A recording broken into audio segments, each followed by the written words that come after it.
अक्सर देखा जाता है कि अगर किसी घटना स्थल पर अगर कोई आग की घटना अगर होती है तो अक्सर सबूत दस्तावेज नष्ट हो जाते हैं। लेकिन देश में एक ऐसी घटना का जिक्र कर रहे हैं जहां आग लगने के बाद ही इन्वेस्टिगेशन की प्रक्रिया शुरू हुई है और आग लगने के बाद ही तमाम जो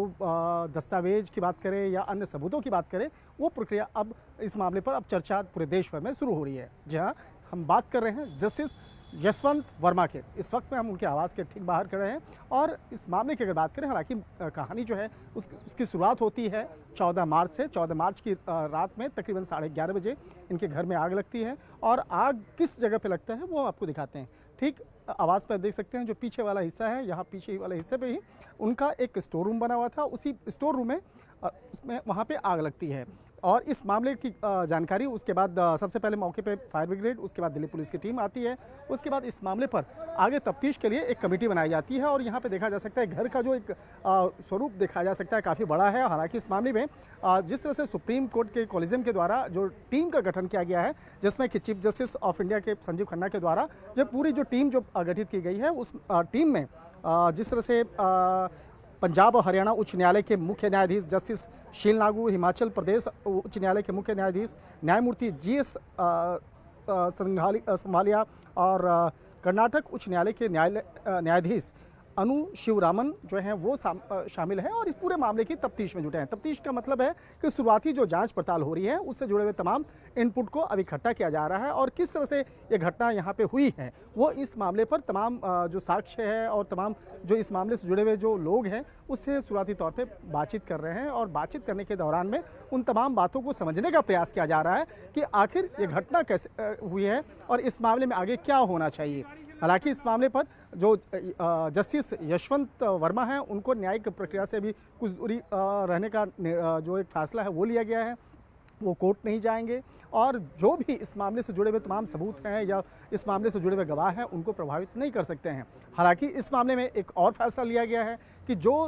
शख्स या जो तफ्तीशकर्ता सबसे पहले मौके पे पहुंचे थे, चाहे वो फायर ब्रिगेड के हो, दिल्ली पुलिस के हो, उनका जो मोबाइल फ़ोन है वो सीज़ किया गया और सीज़ करने के बाद उन तमाम साक्ष्य को अभी कहीं से भी उसको हटाने का जो निर्देश दिया गया कि वो अभी नहीं हटाया जा सकता है। इसके साथ साथ हालांकि अगर शुरुआती दौर की तफ्तीश की अगर बात करें तो शुरुआती दौर पे कई जो ऐसे तफ्तीश की जो प्रक्रिया है वो यहाँ प्रभावित हो चुकी है। जो शुरुआती जो एविडेंस हैं, साक्ष्य जो हैं वो प्रभावित हो चुके हैं क्योंकि जिस तरह से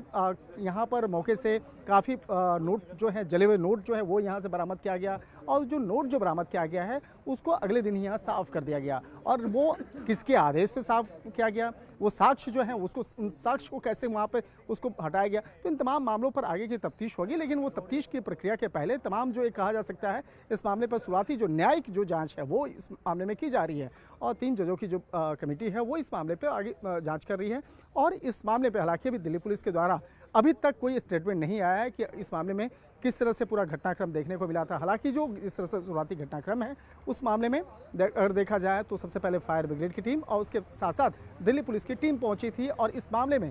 ट्रांसपेरेंसी की अगर बात करें तो ट्रांसपेरेंसी को ध्यान में रखते हुए जिस तरह से सुप्रीम कोर्ट के द्वारा इस तमाम मामलों पर अब तक जो इन्वेस्टिगेशन हुआ है वो इन्वेस्टिगेशन की प्रक्रिया को आगे बढ़ाते हुए उन तमाम मामलों की जानकारी औपचारिक तौर पर सुप्रीम कोर्ट के वेबसाइट पर साझा की गई, जिससे कि मामला और ज़्यादा साफ हो चुके हैं कि अब तक इस मामले पर क्या क्या कार्रवाई हुई है। हालांकि अगर बात करें इस मामले में मंगलवार को 3